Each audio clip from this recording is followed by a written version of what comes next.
एक बार गौतम बुद्ध अपने शिष्यों के साथ गुजर रहे होते हैं। बहुत देर वन में चलने के बाद बुद्ध और उनके सभी शिष्य एक विशाल पेड्डियाच के नीचे बैठ जाते हैं। उस पेड़ के नीचे एक अलग सी शांति थी। सभी लोग उस शांति को अनुभव कर रहे थे। कोई भी एक शब्द नहीं बोलता। कुछ देर बीतने के बाद गौतम बुद्ध का एक शिष्य उठता है और बुद्ध से पूछता है, बुद्ध, मैं आपसे एक प्रश्न पूछना चाहता हूं। बुद्ध कहते हैं, पूछो, क्या प्रश्न है तुम्हारा? शिष्य बुद्ध से पूछता है, मैंने कभी भी आपको दुखी नहीं देखा। आपके चेहरे पर हर समय एक अलग ही मुस्कुराहट रहती है, हमें भीतर तक आनंद से भर देती है। आपके चेहरे पर अलग सी चमक है जो हमें दुख से कोसों दूर कर देती है। पर मैं यह जानना चाहता हूं कि मेरे भिक्षु बनने से पहले मेरे जीवन में बहुत सारा दुख था, जिसके कारण मैं भिक्षु बन गया। पर मैं अभी तक नहीं जान पाया हूं कि दुख है क्या। क्या आप मुझे बता सकते हैं कि वास्तव में दुख क्या है? बुद्ध मुस्कुराते हैं और अपने भिक्षु से कहते हैं, दुख एक विचार से ज्यादा कुछ नहीं है। सभी लोग सुनकर चौंकते हैं और बुद्ध से पूछते हैं, परंतु बुद्ध, विचार तो आते हैं और चले जाते हैं, पर दुख एक बार आ जाता है तो जाने का नाम ही नहीं लेता। बुद्ध कहते हैं, मैं तुम्हें एक छोटी सी घटना बताता हूं। एक नगर में एक धनी शेठ रहता था। उसके पास वफादार नौकर होता था।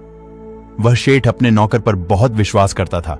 वह शेठ अपने नौकर पर कभी भी किसी बात के लिए भी शक नहीं करता था, क्योंकि उसका नौकर वास्तव में ही बहुत ईमानदार था। एक बार उस शेठ को किसी काम से बाहर जाना पड़ा। 2-3 दिनों के बाद जब वह शेठ वापस लौटा तो वह एक कीमती सामान लेकर आता है। वह उस कीमती सामान को अपने कमरे में सजाकर रख देता है और अपने नौकर से कहता है, तुम्हें खास तौर पर इस चीज का ध्यान रखना है।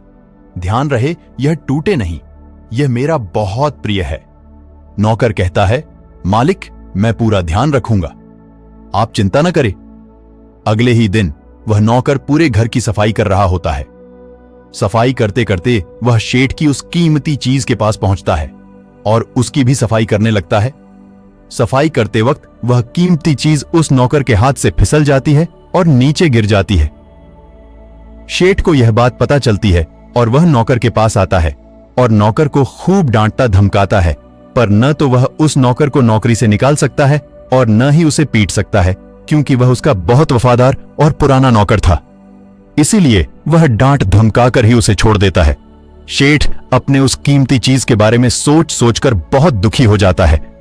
रात होती है और शेठ अपने कमरे में लेट जाता है। शेठ को नींद नहीं आ रही होती है। वह बहुत बेचैन होता है। बेचैनी के कारण शेठ अपने कमरे से बाहर निकलता है और देखता है कि उसका नौकर निश्चिंत के साथ खर्राटे ले लेकर सो रहा था। वह यह देखकर और क्रोधित हो जाता है। सेठ सोचता है, इसने मेरी इतनी कीमती चीज तोड़ दी और इसे बिल्कुल भी चिंता नहीं है। मुझे यहां नींद भी नहीं आ रही है और यह आराम से सो रहा है। सेठ अपने कमरे में वापस चला जाता है। अगले दिन सुबह सेठ सोचता है, मैं इस समस्या से कैसे निकलूं? फिर सेठ को एक तरकीब समझ आती है। वह अपने नौकर के पास जाता है और अपने नौकर से कहता है, मुझे बहुत दुख हो रहा है यह बताते हुए कि वह जो कीमती चीज कल तुमने तोड़ी थी वह मैं तुम्हारे लिए लाया था। मैं चाहता था कि मैं उसे तुम्हें उपहार में दूं, परंतु अब क्या कर सकते हैं, अब तो वह टूट गई है। सेठ की बात सुन नौकर को धक्का लगा। नौकर सोचता है, अरे ये तो बहुत बड़ी गलती हो गई। वे इतनी कीमती और महंगी चीज मेरे लिए लाए थे और वे मुझसे ही टूट गईं। फिर क्या? उस नौकर के मन में बेचैनी पैदा हो जाती है, दुख पैदा हो जाती है। रात होती है तो सेठ आराम से सोता है और वहां नौकर बेचैन रहता है। उसे नींद नहीं आती। क्यों नींद नहीं आती? क्योंकि अब उस नौकर ने उस शेठ की उस कीमती चीज को अपने आप से जोड़ लिया, इसलिए वह दुखी हो रहा था। पहले उस नौकर के मन में यह विचार नहीं था कि वह कीमती चीज मेरी है, पर अब उसके मन में यह विचार है कि अगर वह कीमती चीज न टूटती तो वे मेरी होती। बुद्ध कहते हैं, दुख केवल एक विचार है और यह विचार कैसे उत्पन्न होता है? अपने आप को किसी चीज से जोड़ने से। हम जिस भी चीज को अपने आप से जोड़ देते हैं वह चीज हमारे दुख का कारण बनती है।